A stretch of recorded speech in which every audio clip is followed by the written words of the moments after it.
තමයි එන්නේ මම කැමති දෝ කනලා බලන්න රහයිද කියලා. අග්ගල.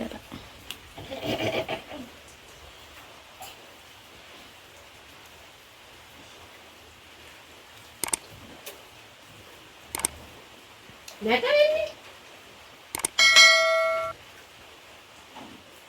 රහයිද? ඔව් මම හැදුවේ බත් වේලපු ඔයාලා ආහාර කන්න බෑ හැම කෙලිතුරු කරේ. ඒ බත් කන්න බෑ කියලා හැම. ආන් ඒවා වේලලා හැම තමයි අග්ගල හැදුවේ. දැන් රහයි නේද ඒ බත් වලින්? ඉතින්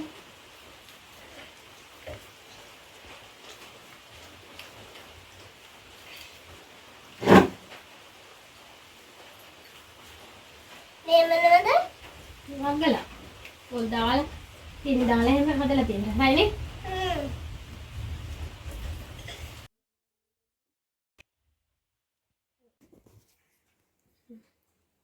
අපි දැන් මේ ඊයේ උයලා ඉතුරු වෙච්ච බත් වලින් අග්ගල හදා ගන්න තමයි හදන්නේ. ඉස්සලා මේකේ කැට තියෙන ටික හොඳ ටිකක් පොඩි කරලා ඒකට ඇල්ලතුරින් හොදන්න ඕනේ. ඒ හොදන්නේ අර මේවා ඊයේ දැන් චුට්ටක් සීතල වෙලා සෙවල ගතිය වගේ හැම සෑ බත් වල සමහර ඒවා හිටිනවනේ. පීඩු සාමාන්‍ය ගොඩාක් පීඩු වෙච්ච නැති බත් උනත් මෙහෙම හොදලා ගත්තාම ඒ පීඩු ගතිය නැතුව හොඳට බත් එක කැට මේ පොඩි වෙලා බත්තට වෙන් වෙන්ව හිටි නිසා ඇල්ලතුරින් හොදලා ගන්න ඕනේ.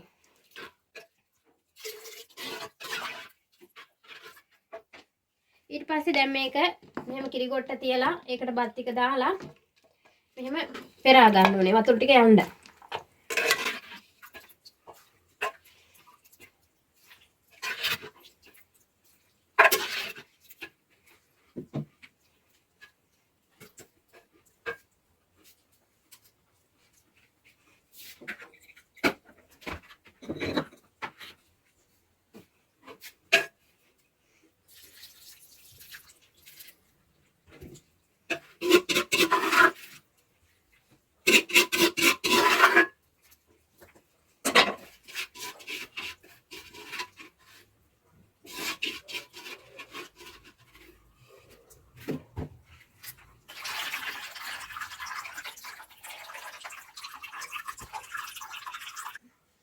සාමාන්‍ය මේ වතුර ටික දාලා විනාඩි 10ක් විතර වගේ ඔහොම තිබ්බහම වතුර ටික හොඳට බහිනවා.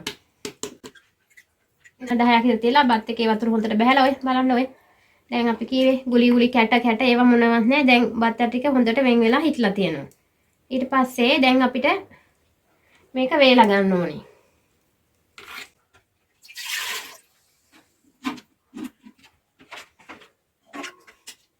දැන් අපිට මේක වේලන්න ක්‍රම දෙකක් තියෙනවා. එකක් එක්ක අවුවේ දාලා හිටන් එහෙම වේලා ගන්නත් පුළුවන්. නැත්නම් අපිට ලිපේ ගින්දර පත්තු කරලා එහෙම මේ ගින්නෙම බත් එක මේ චාතියකට දාලා ඒක එහෙම වේලා ගන්නත් පුළුවන්. දැන් මේක අවුවේ දැම්මහම සමහර වෙලාවට දූවිලි වැටෙනවා, සත්තු කනවා, කපුටෝ හැමයි එක සත්තු කාපුවාම පිරිසුදුකමත් අඩු වෙනවනේ. ඒක නිසා අපි මේක චාතියක් දාලා ලිපේ ගින්දර පත්තු කරලා චාතියකට දාලා ගින්දරෙන්ම වේලා ගමු.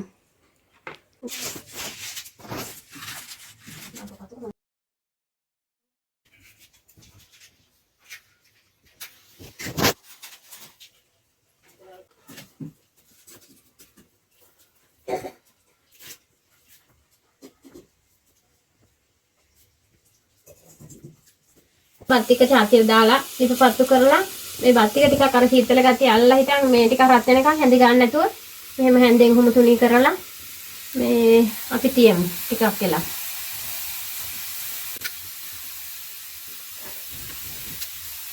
මේක දැන් වැහි දවස් වලට එහෙම මේ වැඩෙන් හොඳට අග්ගලා හදා ගන්න පුළුවන්. නැත්නම් වැහිදාට අපිට අවුව නැත්නම් කරගන්නත් බැරි වෙන්නේ.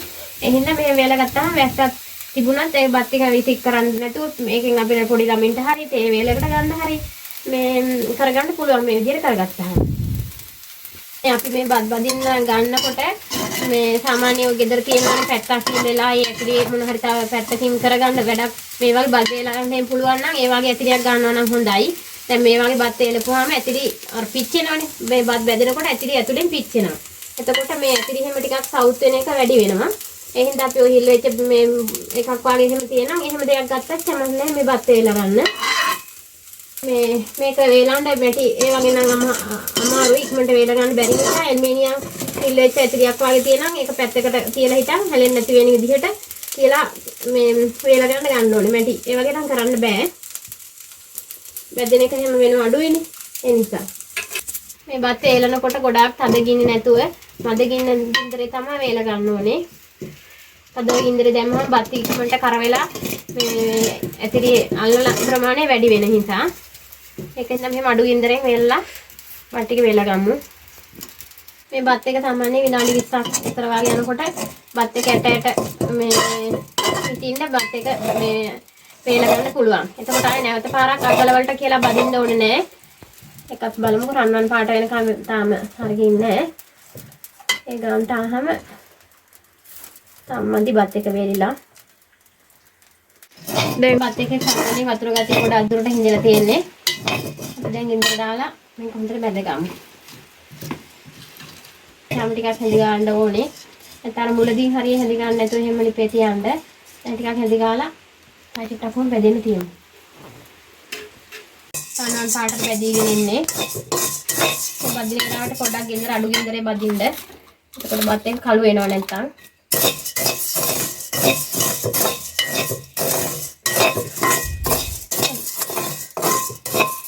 සාමාන්‍ය මේ ගානට බෙදුනහම ඇති. ඊට පස්සේ අපි මේ බැදගත්ත බත් ටික වාජනයකට එකතු කරගන්නවා. දැන් අපි කියවනේ ඉස්සලා අලුත් චාති වලට ගත්තාම ඒ චාති සවුත් වෙනවා කියලා. දැන් මේ චාතිය මේ ඇතුලෙන් පිච්චෙනවා. ඒක නිසා තමයි ඔයාලට කිව්වේ හිල් වෙලා තියෙනවා නම් ඉතිරියක් ඒක හිල් වෙච්ච පැත්තකට හරවලා හැලෙන්නේ නැති වෙන්න ලිපේ තියලා බැද ගන්නකොට පරණ එකක් තියෙනම් ගන්න කියන එක. මෙහෙම පිච්චෙනවාම චෛත්‍ය ඉක්මනට සවුත් වෙනවා. ගලවලට ගම්මිරිස් දානවා. සාමාන්‍යයෙන් ගම්මිරිස් දැම්මහම ගොඩාක් දැම්මුනා ඉතින් පොඩි උන්ට අපේ චුටි පැටවුන්ට කන්න බෑනේ. ඒ හින්දා අපි මේකට සාමාන්‍යයෙන් ඇට 10ක් විතර වගේ හිටින්න මේ හාල් බැදපු එකට දාගමු. දැන් අපි මේක අඹරගමු. අගලා හාල් ටික කුඩු කරගන්න. අපිට බ්ලෙන්ඩර් එකත් අඹරන්න පුළුවන්. වංගෙඩිනුත් අඹරන්න පුළුවන්. අපි අද වෙනසකටත් එක්ක මිරිස් ගාලි අඹරලා බලමු.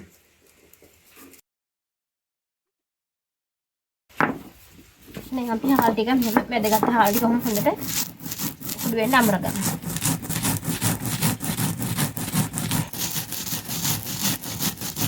දැන් අපිට ඉස්සර කාලේ දැන් කාලේ නම් ඉතින් කරන්ට් එකෙන් කරගන්න පුළුවන්. මේක බෙන්ඩරේට දාන්න කෙටුවා.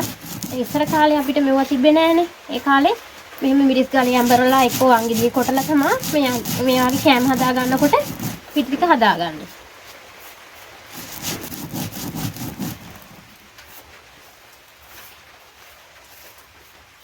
මෙහෙම බත් ඒරලා අපිට මේ සිලි කවර් එකට දාලා මේ ෆ්‍රිජ් එකේ දාලා මේ තියාගෙනත් එහෙම පස්සේ හදා ගන්න ඕන නම් එහෙම හදාගෙන තියාගන්න පුළුවන්. බැදලා තියාගත්තාම තියාගන්න පුළුවන්. ෆ්‍රිජ් එකක් නැත්නම් අපි මේ බත් වේලපු ටික හොඳට ප්ලාස්ටික් බෝතලයකට දාලා හුලං වදින්නේ වතුර එහෙම කලවම් වෙන්නේ නැතුව එහෙම තියාගෙන ටිකක් දවස් තියාගෙන මේ විදිහට අග්ගලා හදාගන්න ගන්න පුළුවන්.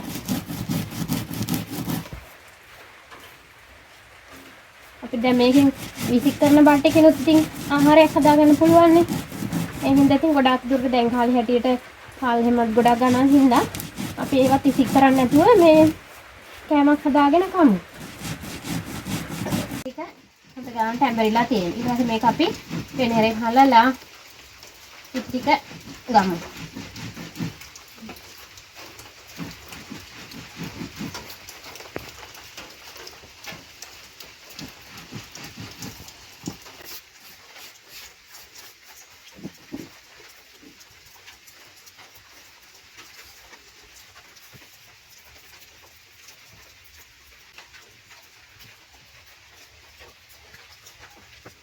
දැන් අපි මේ අඹරගත්ත මේ හාල් ටික අපි හලා ගමු.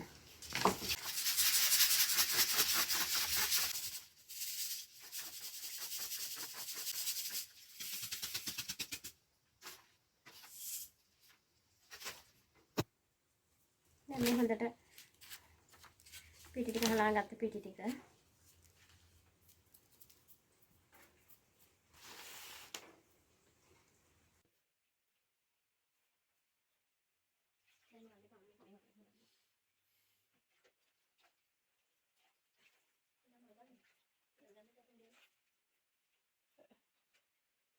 කකුලේ හැදලා වැටෙන්න දෙන්න.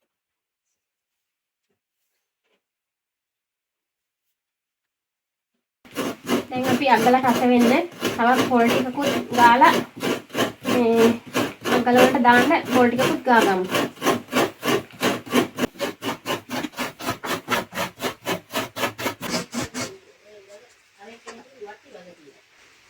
සාමාන්‍ය පොල් බෑවක් විතර අපි පොඩි පොල් බෑවක් විතර ගාලා තියාගමු.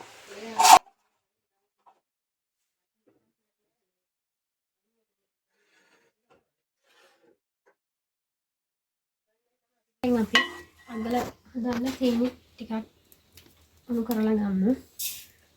එතකොට මේකට සීනි පැණි උණු කරන්නේ නැතුව නිකන් දාන්න පුළුවන්. ඒ වුණාට පැණි ටික උණු කරලා ගත්තාම රස වැඩි. පැණි ටිකක් පාට කරගමු. සීනි ටික දී වේගෙන් තමයි එන්නේ. එතකොට චුට්ටක් අපි හැඳි ගමු. සීනි උණු කරද්දී මේ ගොඩාක් මේ කළු පාට එනකම් මෙහෙම පාට කරන්න එපා. සාමාන්‍ය ලාවට චොකලට් පාටට වගේ හිටින් දෙනකොට මේ එනකම් විතරක් අපි උණු කරගමු. දැන් අපි බත් වෙනකොට සමහර ගෙවල් වල ලුණු දානවා. සමහර ගෙවල් ලුණු දාන්නේ නැහැ. එහෙම ලුණු දාලා දාන්න නැති ගෙවල් එහෙම දාලා නැත්තම් බත් එකට 3-4 පැණි එකට දාන්න. බත් එක ලුණු දාලා නම් දාන්න එපා. අපි ගොඩාක් කළු වෙලා හිටන් පැණි එක මේ උණුනොත් එම කන්න බෑ තිත්ත හිටිනවා. දැන් මේක ලාවට දැන් දුඹුරු පාට වේගෙන එන්නේ.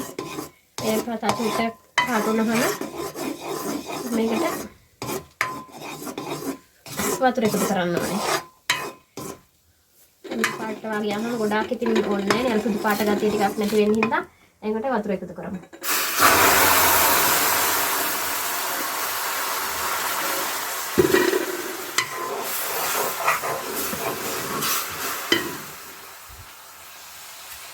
දැන් අපිට පැණි එක තමන්ගේ හිතට සැකයක් ආවොත් දැන් මේ පැණි එක මගේ අතින් කර වුණා වැඩි වුණාද කන්න පුළුවන් වේද හිත හිටීද කියලා හැම සැකයක් හිතුනොත් මේක ගත්ත ගමන අතර දාගන්න එපා. අතක් නැතුවයි අයි පිච්චෙනවනේ.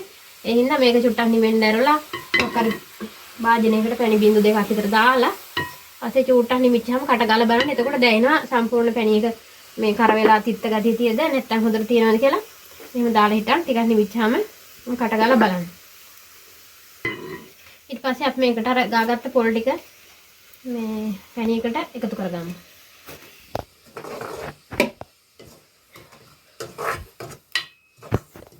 ඒකලා ගොඩාක් මේ පොල් පැණි ටික මේ පොල් එකේ මේ වේලා යනකම් කරන්නේ නැතුව වතුර ගතිය ටිකක් හිටින්න ටිකක් චූට්ටක් වෙනවනේ දෙකක් විතර පොල් ටික මැල වෙනකම් ඉඳලා පැණි එක බා ගන්න ඕනේ. ඊට පස්සේ පැණි පොල් පැණි ටික එක බාලා ටිකක් නිවෙන්න තියන්න ඕනේ. දැන් අපි මේකෙන් අග්ගලවල අර පිටි තැවරුමට පිටි ටිකක් අයින් කරගමු. එකලා මේ පිටි ටික මේ පැණි උණු කරගෙන පොල් පැණි හදාගත්ත එකට ටික දාලා එකතු කරගන්න ඕනේ. කලවම් කරගන්න ඕනේ.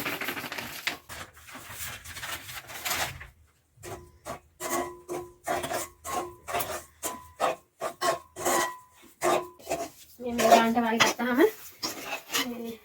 මේ ගානට වගේ මේ තලපේ ගත්තාම මේ අග්ගලා හදාගන්න ගත්ත පිටි ටික මෙහෙම වාජනයකට දාලා ටිකක් නිමුනම තමයි මේ පිටි ටික දාන්න ඕනේ. නැත්නම් මේ අග්ගලා කන්න බෑ. ගොඩක් හයි වෙනවා. පැණි එක ගන්න පිට දැම්මම මේ අග්ගලා හයිය වැඩි වෙනවා. කන්න බැරුව යනවා. ඊට මෙහෙම වාජනයකට දාලා අපිට රහ වැඩි වෙන තව ටිකක් මේකට සීනි ටිකක් ඔහොම මිහ ගන්න ඕනේ.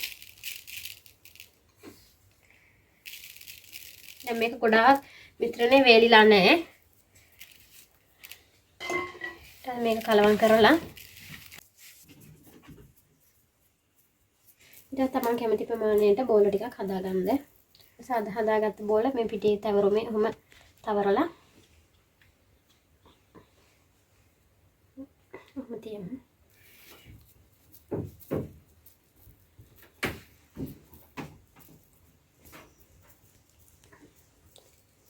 පිටියකේ මේ මිශ්‍රණය වැඩිපුර තැවරුවාම මේ අග්ගලා ගෙඩිය හොඳට පිටපැත්තෙන් මේ බිත්තර කට්ට වගේ හොඳට හයියට හිටිනවා. එහෙනම් තව වැඩිපුර තවරන්නත් පුළුවන් අපිට. එතකොට හොඳට මේ අග්ගලා ගෙඩිය හොඳට හයියට පිටපැත්තේ හිටිනවා. දැන් ඇතුළ හයිය නැති වුණාට මේ පිටපැත්තේ හොඳට හයියට හිටිනවා කැඩෙන්නේ නැහැ. ගොඩාක් හිර කරන්නේ නැතුව සාමාන්‍ය ගානට මේ අග්ගල ගෙඩි හිර කරගන්න. ගොඩාක් හිර කරාම ගොඩාක් හයියට මේ තමයි අග්ගල ගෙඩි හිටින්නේ. එතකොට තමයි කණ්ඩ එහෙම අමාරු වෙන්නේ.